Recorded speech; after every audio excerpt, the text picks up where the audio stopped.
Today on Gamers Couch. Timeline. Hello. Hello. Happy Sunday. Quick, I have to go. Now would be a really cool moment to make a time joke and record this and be really professional with a second me appearing and saying, I'm from the future. I have something to tell you about this video.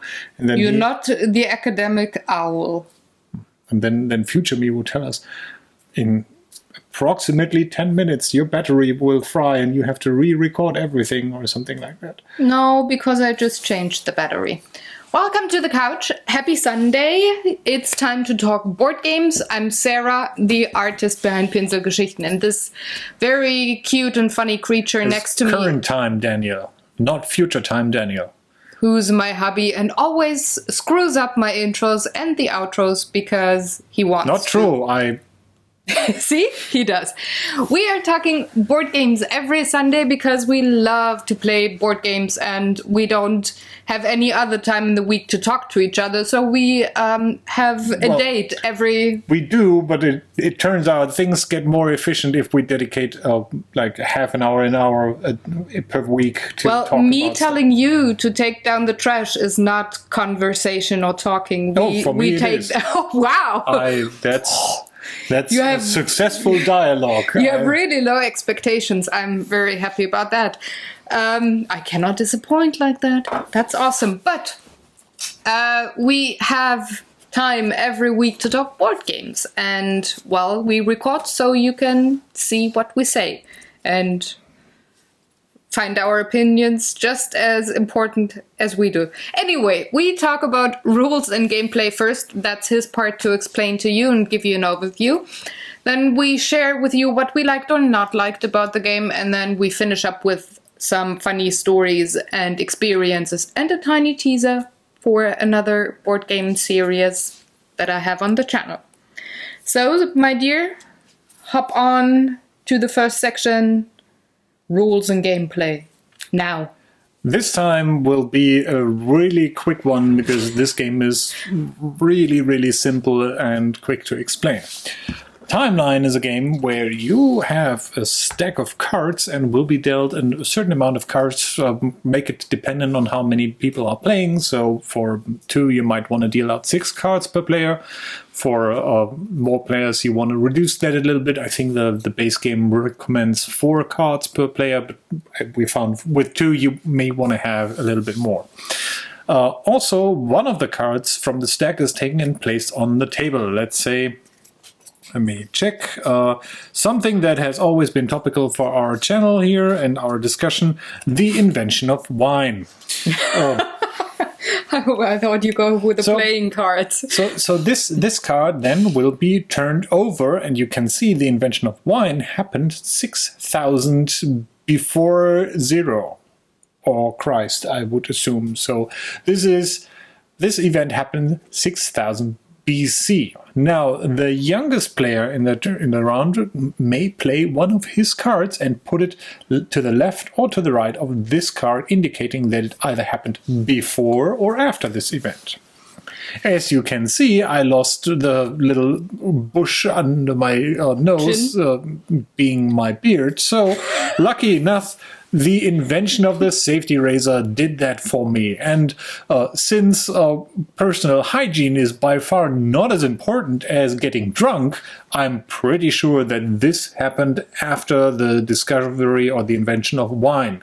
And I would put my card here, flip it over, and then we find out that this happened in 1770, because before that people were all looking like Santa Claus. So since 1770, the non-Santa Claus establishment amongst men rose to power, and I would be successful for this round. If I would have placed this card on the wrong side, so let's say here, I would have to draw a new card. And obviously the goal of the game is to get rid of all the cards that are in front of you. Now, the more cards have been played, so let's say we have the invention of wine and the safety razor correctly played out, the next player also has to do this and has to play the next card. So let's say the invention of the die, or super board game important event. And you'd say, well, I'm pretty certain that before people got drunk, no, after people got drunk, but before they had, safety razors to cut each other's throat, the game was invented to, settle disputes. So you may place this event between those two cards, reveal, and find out that, yes, it's in 1250 BC. So still old, but not as old as wine. So this card gets in the middle here, and I'm pretty sure you figured this out now. Every new card either goes before or after or in between those. In the event that you have a card that just matches the exact same date of one of the cards on the table, it is not important if it's to the left or to the right. Both is counted as correct, which in this edition doesn't have to happen as often. This is kind of the general interest, and a lot of stuff happens there. But, for example, in this edition that deals with music and cinema, there's a lot of movies that came out at the end of the 80s and the 90s that almost all happened in the same year that are part of this set. So that might happen more often than you might have guessed. If you're not sure, go for the year 1982 with that edition. So the game continues to progress and gets actually more difficult because you have to, have more choices on the board where to place your card. Whenever everybody has played all their cards, the game is over unless multiple people get rid of their last card in that entire turn, and then they just draw a new one and continue on to define who is the victor. And that's it. The game says it goes for 15 minutes. Pretty accurate. It could even be 10, depending on how well you progress through the timeline. Supports 2 to 8 players and is a really nice filler game with that, being very variable. And it says for ages 8 and up. And obviously one thing you might want to consider, the older you are or the more smart as you are, the more dangerous it is to bring this game to the table, because you may sound confident saying, I believe that the dog was invented before the wine, and then find out that maybe not, or maybe you're just wrong by one card, or you say, man, now I have to invent the garbage can to get rid of these ideas that I had about timelines, and then you find out that it hasn't been invented for the stuff you want to throw in, and yeah, things like that happen. Yeah, and that's the game. We said it's very, very quick to explain. Yeah, there's different editions. All of them have, I think, does it say how many cards? About 110, or exactly 110, judging by the tin can. By the tin can. Which was invented when? Go through all the cards. Oh, it was... I'm pretty sure it's in 1810 was the... It's not the same design, but... Damn. These different editions, this is inventions. I've been showing you cards from the general interest, which could be considered, I think, the starter box. Although it doesn't matter, you can pick up any of those. And certainly you can mix and match the most of them, which I would also recommend, because... as I said, with the music and cinema thing, since there's so many movies and music pieces from this that came out just recently, that is more challenging. But maybe you want to cover a broader range, so it makes sense. Also, these are a little bit difficult to store because they don't. It's like not really stacking up that great. So the yellow one, by the way, is Science and Discoveries. Also very interesting topic. Science and Deers. Deer coverage, whatever. And then there's the fandom box. You Yes. forgot to show the fandom box. There's- The only one that I find you cannot really combine with the others. There's some that were very topical, like the Star Wars thing, which you might consider picking up. In this one, you have to arrange scenes from the first 3 movies, not counting The Force Awakens, which is the 4th, right? Mm-hmm. So the first 3 movies, and get cards like these. Luke Skywalker and Darth Vader on Endor. Luke, I know there's good in you. Like this, in this dark environment. Or, there's a misprint here. I spot the error in this image. I'm pretty sure they had, maybe, I don't know why they had to switch that, whatever. Or Han Solo, Luke Skywalker, and Chewbacca are sentenced to the Sarlacc pit. Now, obviously, you won't find a year, because then you would only end up with 3 years for those movies. But you get a timeline number in here. I hope you can see that. The movie frame. So, pretty much. I think that these are just arbitrary numbers. I didn't find out, or maybe minutes in when this happened in the movie, but even that doesn't make sense. No. I don't think it's like 10. I would say frame number or something. It's the 3rd movie. It could be minutes. But yeah, I don't think so. But I mean, 600 minutes is ultimately something hours. It doesn't matter. You just need to arrange stuff in the right order, which and I guess we are done with the rules thing. Likes and dislikes, then Which go is, on. Probably the only thing I dislike a little bit about that. I really like the idea of having a Star Wars themed one, but the movies by themselves are way too focused, and maybe we've just seen the movies too often, but it is very easy to get you can never see them too often. No, but it is very easy to figure out the order here. Frames, yeah.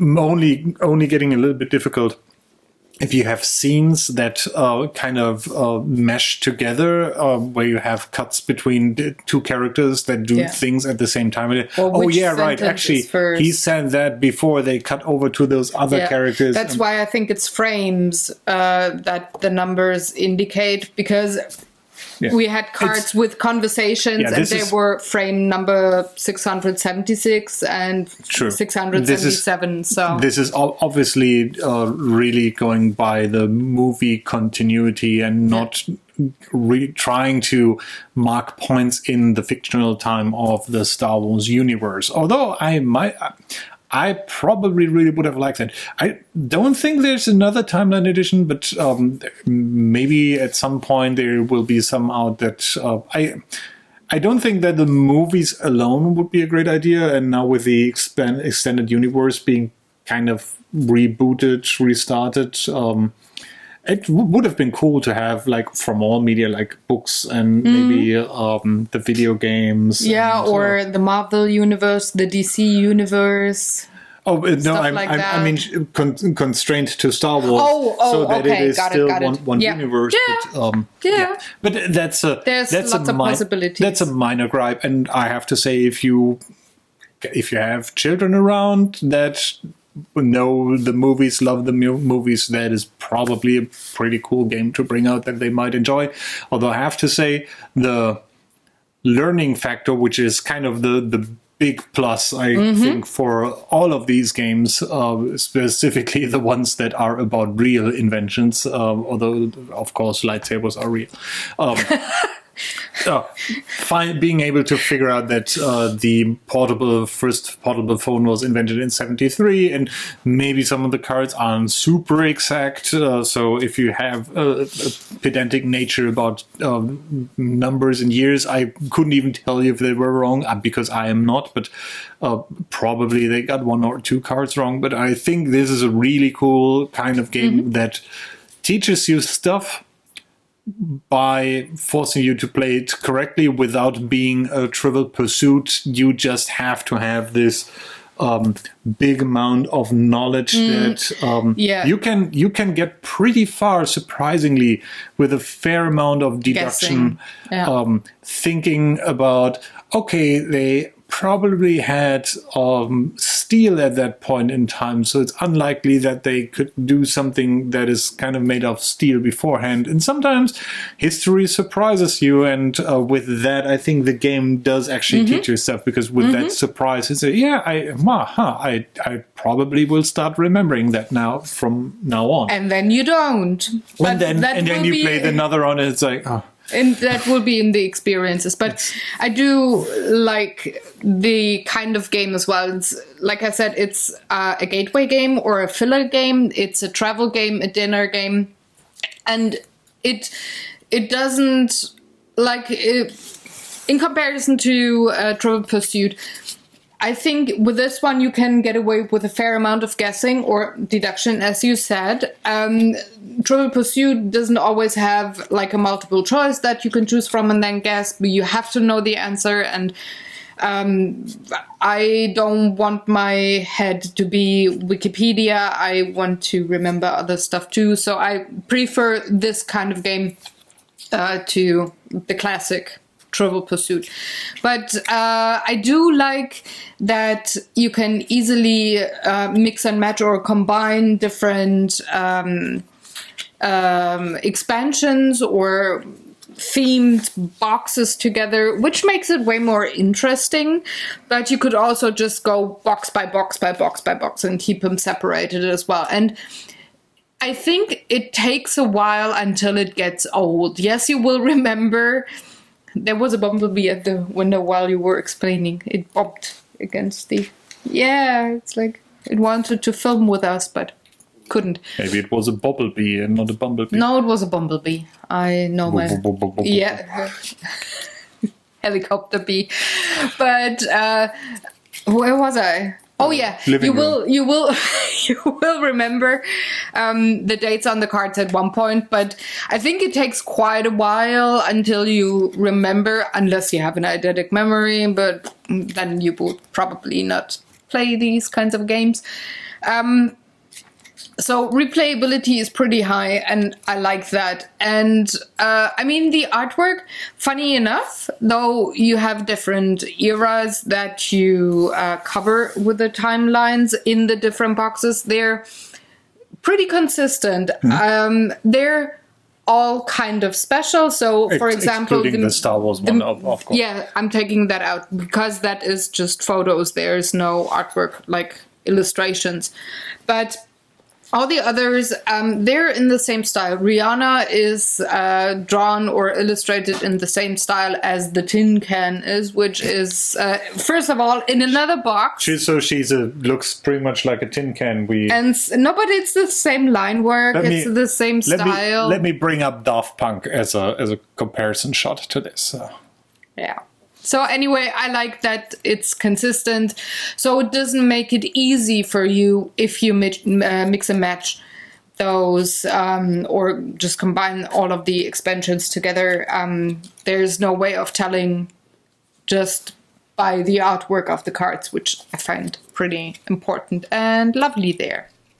So I'm done with my 2 cents, and we can rate before we talk about our experiences of 20 games so far. I just want to... you want to add something? Want to add real shortly before you so rudely interrupted me. Which I never did. It's just a minor detail. Another thing I do like about this, something I dislike about games, as I said in Trivial Pursuit, is although we have some folks in our group that do actually know a lot about, or at least are quite successful with sorting these out. It never felt to me like there was someone dominating this game. No. It was always like, I think, I'm not exactly sure, and there's a luck factor, some uncertainty left. Obviously not at the beginning of the game where your choice is put it to the left or to the right, but Oh, there's even some strategy involved where you want to get rid of your unknowns first, because that is probably easier with only 1 or 2 cards on the table. But yeah, it's and What now, if all of your cards are unknown to you? It's like, true, never happened. true, that might happen. So let's do the rating. Yeah. 1, 2, 3. Double thumbs up, because I like the Disney Star Wars expansion, but I do like the others as well. I see them separate. Thumbs up for the timeline concept in general. I wouldn't limit my opinion to one of the boxes. I have to say the Star Wars one is, due to its nature, the weakest one of those, but I still very much like the concept, and I would be able to bring this out with pretty much anyone. I cannot imagine someone. We have to play it with your parents. Really disliking this game.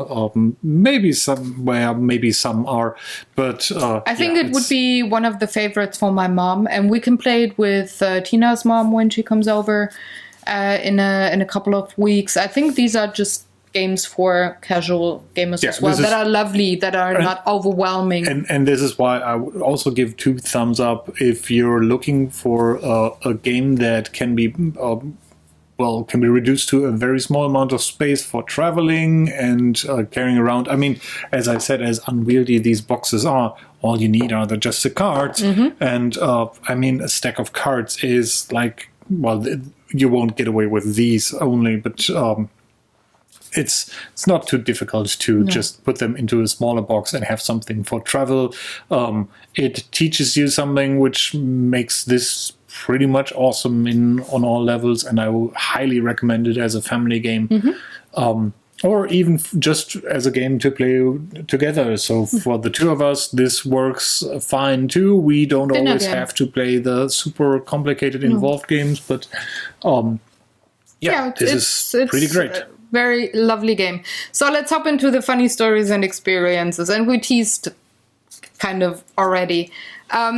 We played it 20 times so far, and that is in 5 days. Because you got it on the 31st, and the 20th game was done on the 4th of April. And this already shows you how fun it is to play if we play it that often, and how quick it is played when we play it that often in that short amount of time. And it was just the 2 of us, or 3 people, 4 people.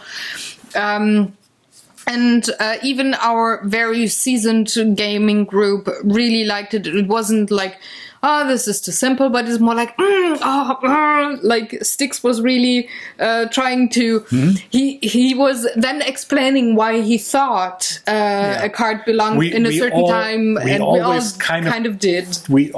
Everybody of us started to overthink the things a little bit. And sometimes you're right, and sometimes, and this is like, I'm really bad or good as you want to see it, but I almost always manage to put down a card, and it is wrong by just one card. And he gets pretty pissed off then. It's like, no, this wasn't in 1881, it was in 1880, and therefore goes, it's like... Yeah, pretty often. I would say like 50% of the games that happen to you. And that would actually be a bad example. It's like it's 8079 versus 8081 or something like that. And there's an 80 in between.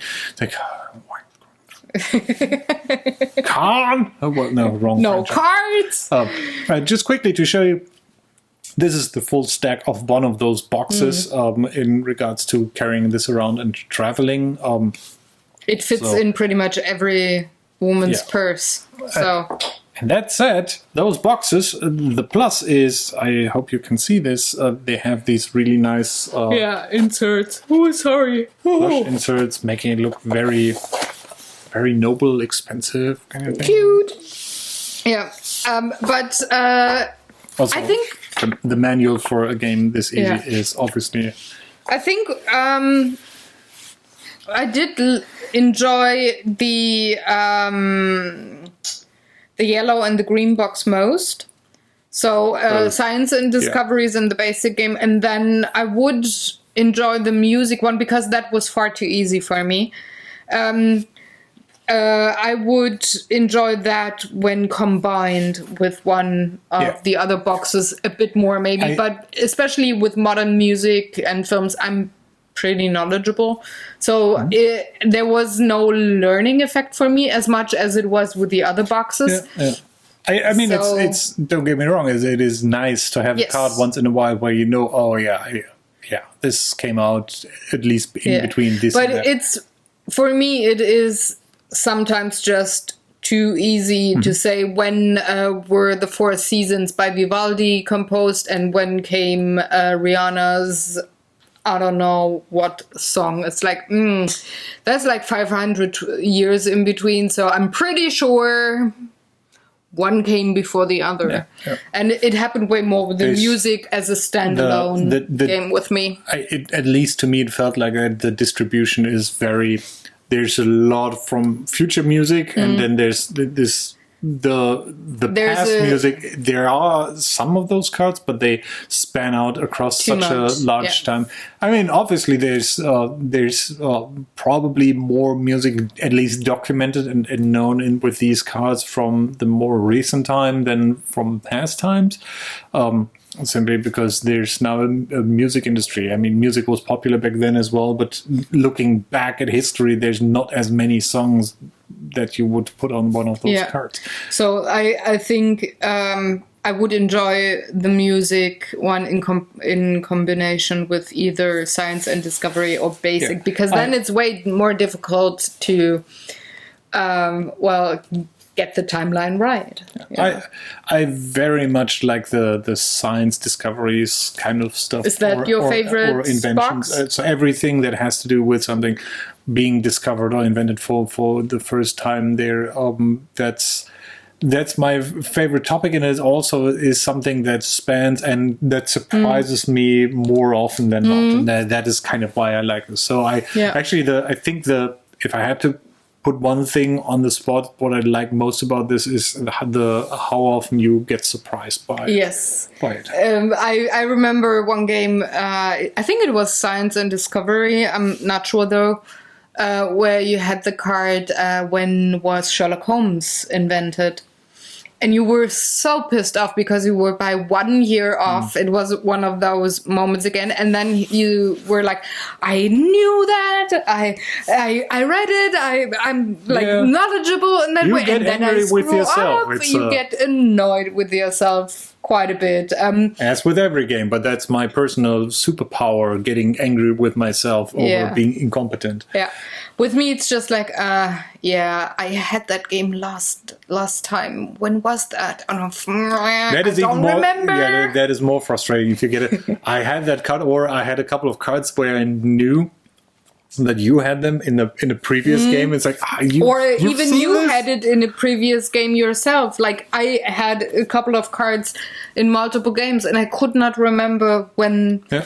Where to put that card on the timeline. Then again, sometimes I was always wrong with the discovery of Machu Picchu. I was always wrong with that one. I had it a couple of times. That card. I was then sometimes I'm surprised, kind of by myself, and this isn't going on to being like hey, you're great, but even like stuff, the first domestication of sheep. The cards I had were domestication of sheep, domestication of cattle, and the founding of the first village. And I had no clue when this happened, but my train of thought at that point was, well, I think first people had to have clothes to keep themselves warm before they kind of. Because they were hunting, and wool was probably closer to being a necessity than having cattle. And once they had cattle, they need to settle. So a village would be kind of... Yeah, but the village was before. No, it was after. No. It was sheep, village, Was it sheep village? Village, sheep, I need cattle. You have to look. See how that works? I'm First, pretty you sure have to have some area where you domesticate cattle. You don't take it with you. It's not like a camel or something. I thought I had said first sheep, then cattle, and Yeah, then... sheep and then cattle, but the village was before.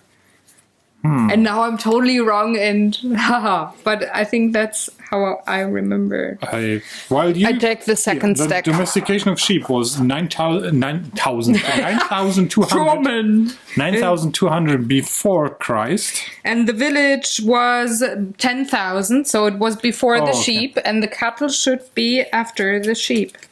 Oh, yeah, okay, then... See, I remembered. Yeah. I'm totally awesome. I now recall that I made the correct argument because I put the cards down correctly. Yes, you did. Well, domestication only can really happen if you have some place to live in. So You made it correct, but you just remembered wrong. Yeah. Suck it, timeline. Now, excuse me while I go to my time machine and will talk to past me and explain to past me that the correct order of these cards was village, sheep, and cow or cattle. Moo. Yeah. Now, if we could...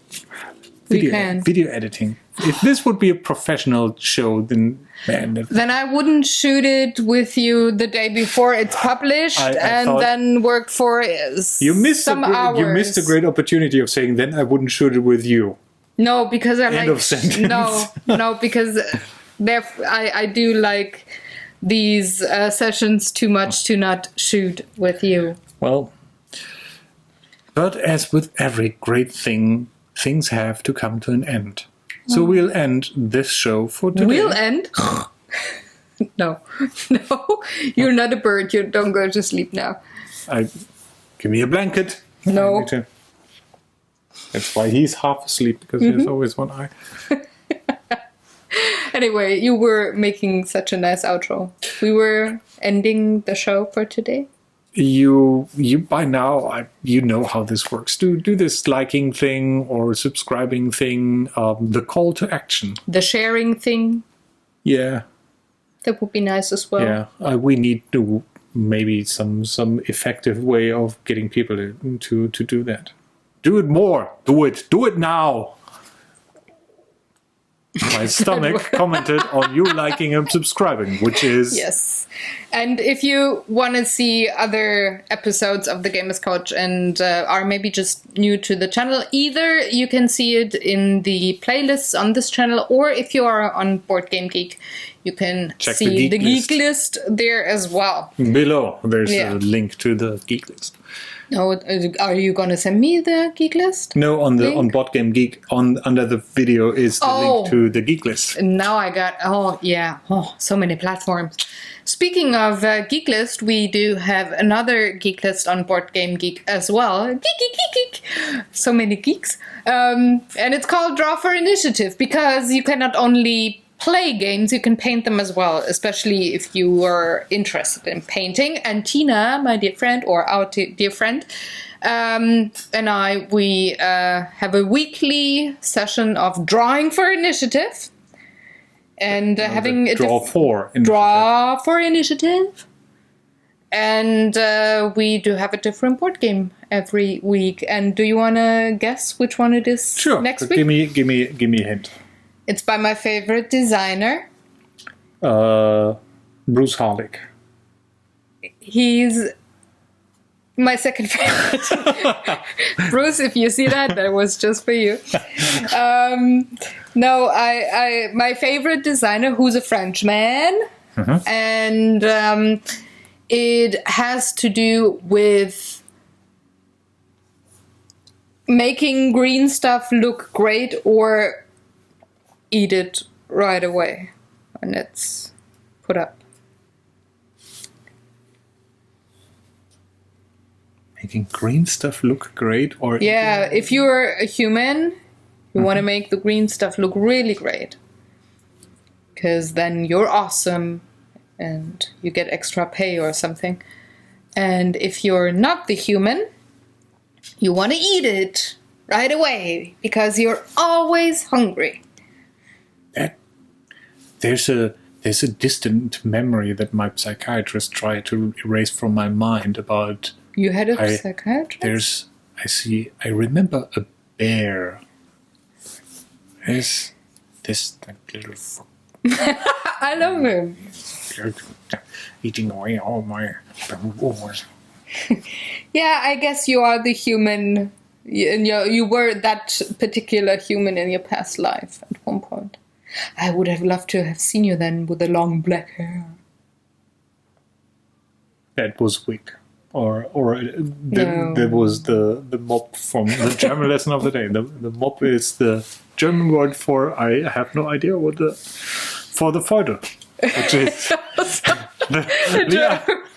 which is the other German word which doesn't have. It's a rag. Feudel or mop. Yeah, mop. The English word mop translates to mafia. By the way.